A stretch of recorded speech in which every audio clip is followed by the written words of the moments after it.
Welcome to the CessionNation Client Event Planner app, powered by Vibo 2.0. This video will give you a quick walkthrough of how the event planner works. Enjoy. Hello! I'm going to walk you through our music and event planning app, which will help you plan your event. I'm going to be showing it to you on an iPhone, but it will also work if you have an Android device.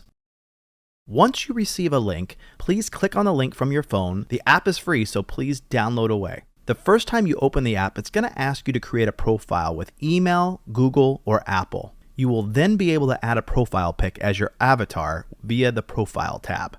After you've logged in, you'll be at the home screen, where it will show you the name of the event cover photo, which you can edit if you scroll all the way down, the people that joined your event, planning progress bar, the event date, the lockout date, location, time, and your event as hosts or guests. You can add other hosts or guests by clicking on the plus circles.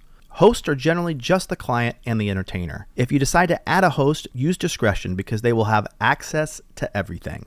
Inviting guests can be a select few friends you trust to add music or all of your guests. They'll be able to add song requests for general sections like cocktail hour, dinner, or the open dancing segments. It's time to get started on the music. Click the timeline/music button. We set up the app in a way that allows you to add songs as you think of them. Let's click on the Open Dancing Music section. There are 3 ways to add a song: by search, picking from a song list, or importing a song or a full playlist. Let's add a few songs together. First, we can search for a song by song name and artist, same as we would on YouTube or our favorite streaming service. Next, we will add a song from one of the song idea lists.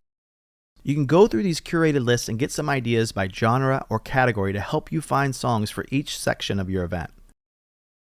Now let's import some songs. Let's say you've already created a playlist on Spotify or Apple Music of songs that you want to use for a specific section.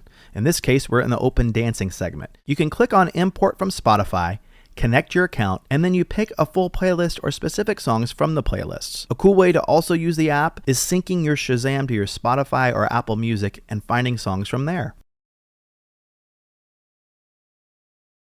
If you can't find a song in the search for any reason, as an alternative, you can always copy a link from the music service of your choice and paste it to add it to the list.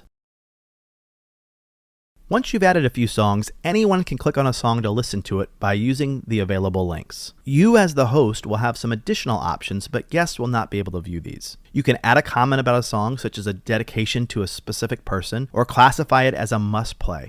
You can also move a song to a different section, to the Do Not Playlist, or remove completely. As you can see on the top right-hand corner, there's a song filter icon. By clicking that, you can change the order of songs displayed. Each section may have 2 more tabs, which can be questions to fill out about this section or notes. For example, if I'm in the first dance section and I want to let my entertainer know to play just the first 90 seconds of the song, I can add it here. Now that you know how to add music, let's swipe back to the timeline. Your entertainer has already set up different sections for your specific event. In this example, we will be dealing with a wedding which has many different sections. The yellow color indicates it's a special moment song section, such as the first dance or a cake cut.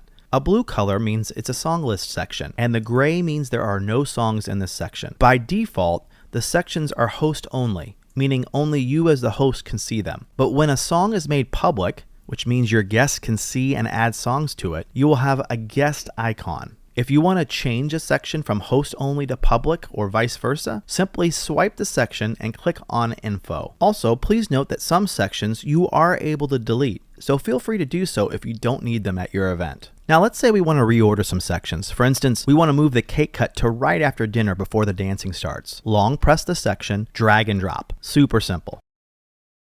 The clock is rather self-explanatory. Just click on that to indicate a specific time you would like to start that section. Please note that by adding a specific time, it still does not change the order of where that item takes place. You have to use the reorder function to be able to move it up or down. One last thing, your entertainer should have already inputted every section you can possibly need for your event. However, if you need to add a section, you can do so. The last feature is back on your event homepage. If there are questions to fill out about your event, there will also be a planning question button. This is another great way to fill out all the questions in one place. Any questions you fill out here will appear in the same sections in the timeline and vice versa, so feel free to fill them out here or there. We're always looking to improve the product and the experience. So if you have any questions or concerns whatsoever, let your entertainer know directly or feel free to contact app support on the settings tab of the app.